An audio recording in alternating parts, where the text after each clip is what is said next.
പ്രമുഖ ഓട്ടോമൊബൈൽ കമ്പനികളുടെ തിളങ്ങുന്ന കാറുകളും ബൈക്കുകളും നിരത്തിലിറങ്ങുമ്പോൾ അതിനു പിന്നിൽ മറഞ്ഞിരിക്കുന്നത് സാധാരണക്കാരായ തൊഴിലാളികളുടെ ചോരയും കണ്ണീരുമാണ്. ഇന്ത്യയിലെ വാഹന നിർമ്മാണ മേഖലയിൽ തൊഴിലാളികളുടെ സുരക്ഷ എത്രമാത്രം എന്നത് വലിയ ആശങ്കകൾക്ക് വഴിവെക്കുന്നു. ഒരു ഫാക്ടറിയിൽ മാത്രം 76ഓളം ഗുരുതര അപകടങ്ങൾ നടന്നിട്ടും മാനേജ്മെന്റോ സർക്കാരോ ഒരു നടപടി പോലും സ്വീകരിച്ചിട്ടില്ല. ലാഭം മാത്രം ലക്ഷ്യമിട്ട് വൻകിട കമ്പനികൾ നടത്തുന്ന ഈ ക്രൂരതയുടെ പിന്നാമ്പുറ കഥകളിലേക്ക്. നമ്മൾ കാണുന്ന ആഡംബര വാഹനങ്ങളുടെ സ്പെയർ പാർട്സുകൾ നിർമ്മിക്കുന്ന ഫാക്ടറികൾ ഇന്ന് തൊഴിലാളികളുടെ കശാപ്പുശാലകളായി മാറുകയാണ്. സേഫ് ഇൻ ഇന്ത്യ ഫൗണ്ടേഷൻ പുറത്തുവിട്ട ഏറ്റവും പുതിയ ക്രഷ്ഡ് റിപ്പോർട്ട് പ്രകാരം ഹരിയാനയിലെ ഹരീദാബാദിലുള്ള ഒരൊറ്റ ഫാക്ടറിയിൽ മാത്രം കഴിഞ്ഞ കുറച്ചു വർഷങ്ങൾക്കിടയിൽ റിപ്പോർട്ട് ചെയ്തത് 76 ഗുരുതര അപകടങ്ങളാണ്. ഇതിൽ ഭൂരിഭാഗം തൊഴിലാളികൾക്കും തങ്ങളുടെ കൈകളും വിരലുകളും ചിലർക്ക് ജീവനും നഷ്ടമായിട്ടുണ്ട്. ദേശീയ മാധ്യമമായ ദി വയർ പുറത്തുവിട്ട ഞെട്ടിക്കുന്ന റിപ്പോർട്ടുകളെ കുറിച്ചാണ് പറഞ്ഞു വരുന്നത്. അന്താരാഷ്ട്ര മാധ്യമങ്ങൾ ഉൾപ്പെടെയുള്ളവ ഈ റിപ്പോർട്ടുകൾ പൂഴ്ത്തിവെക്കാൻ ശ്രമിക്കുമ്പോൾ ആർക്കു വേണ്ടിയാണ് അത് എന്ന ചിന്ത അല്ലെങ്കിൽ ചോദ്യം ബാക്കിയാകുന്നു. അപകടങ്ങൾ അവിചാരിതമായി സംഭവിക്കുന്നതല്ല, മറിച്ച് കമ്പനികളുടെ മനഃപൂർവ്വമായ അനാസ്ഥ കൊണ്ട് ഉണ്ടാകുന്നതാണ്.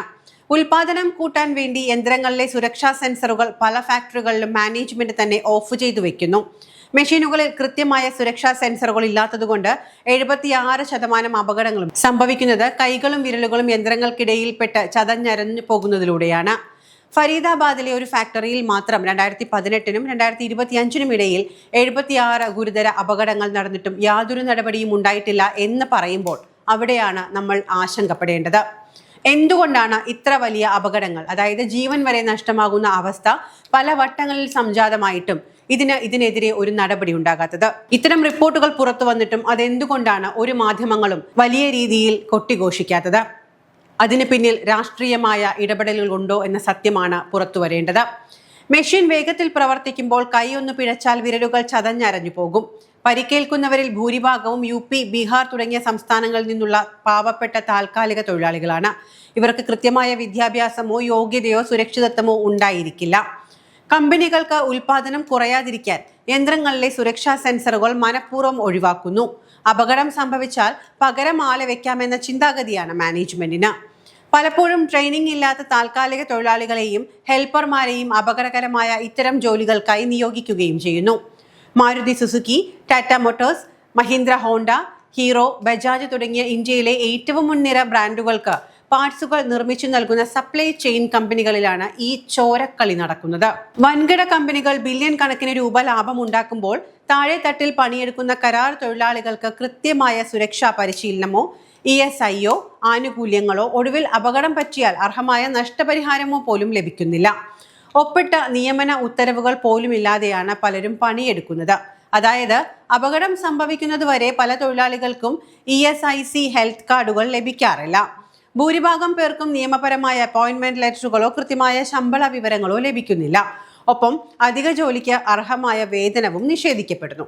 ഏറ്റവും ഭീതിജനകമായ കാര്യം, സർക്കാർ രേഖകളിൽ കാണിക്കുന്നതിനേക്കാൾ 20 മടങ്ങോളം അധികമാണ് ഫാക്ടറികളിൽ നടക്കുന്ന യഥാർത്ഥ അപകടങ്ങൾ. ഉദ്യോഗസ്ഥരും മാനേജ്മെന്റും തമ്മിലുള്ള അവിശുദ്ധ കൂട്ടുകെട്ട് കാരണം കൃത്യമായ പരിശോധനകളും നടക്കുന്നില്ല. ഇൻസ്പെക്ഷന് വരുന്ന വിവരം മുൻകൂട്ടി അറിയുന്ന ഫാക്ടറികൾ ആ സമയത്ത് മാത്രം സുരക്ഷാ സംവിധാനങ്ങൾ പ്രവർത്തിപ്പിച്ചു കാണിച്ച് അധികൃതരുടെ കണ്ണ് വെട്ടിക്കുന്നു.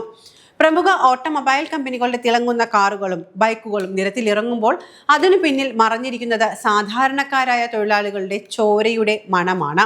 ഇന്ത്യയിൽ വാഹന നിർമ്മാണ മേഖലയിൽ തൊഴിലാളികളുടെ സുരക്ഷ എത്രമാത്രം എന്ന വലിയ ആശങ്കയ്ക്ക് വഴിവെക്കുന്നു. നേരത്തെ പറഞ്ഞതുപോലെ ഒരു ഫാക്ടറിയിൽ മാത്രം 76ഓളം ഗുരുതര അപകടങ്ങൾ നടന്നിട്ടും മാനേജ്മെന്റോ സർക്കാരോ ഒരു നടപടിയും സ്വീകരിച്ചിട്ടില്ല. നിയമലംഘനങ്ങളുടെ വലിയൊരു പരമ്പര തന്നെയാണ് ഈ ഫാക്ടറികളിൽ നടക്കുന്നത്.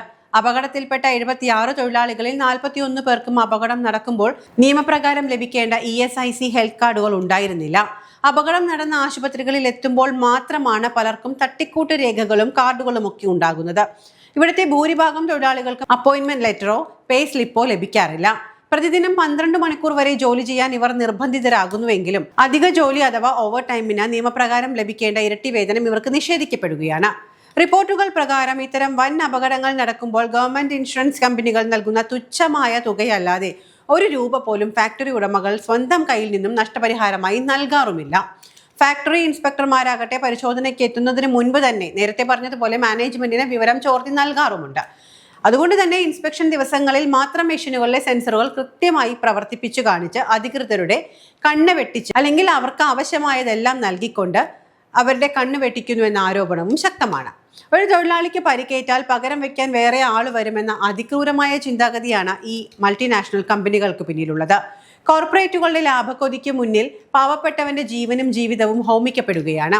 വൻകിട വാഹന നിർമ്മാതാക്കൾ തങ്ങളുടെ ചെയിൻ സപ്ലൈ ഫാക്ടറികളിലെ സുരക്ഷ ഉറപ്പാക്കാൻ തയ്യാറാവണം. ഒപ്പം കണ്ണു തുറക്കാത്ത സർക്കാർ സംവിധാനങ്ങൾ ഇനിയെങ്കിലും നടപടിയെടുക്കുമോ എന്ന് കാത്തിരുന്നു കാണാം.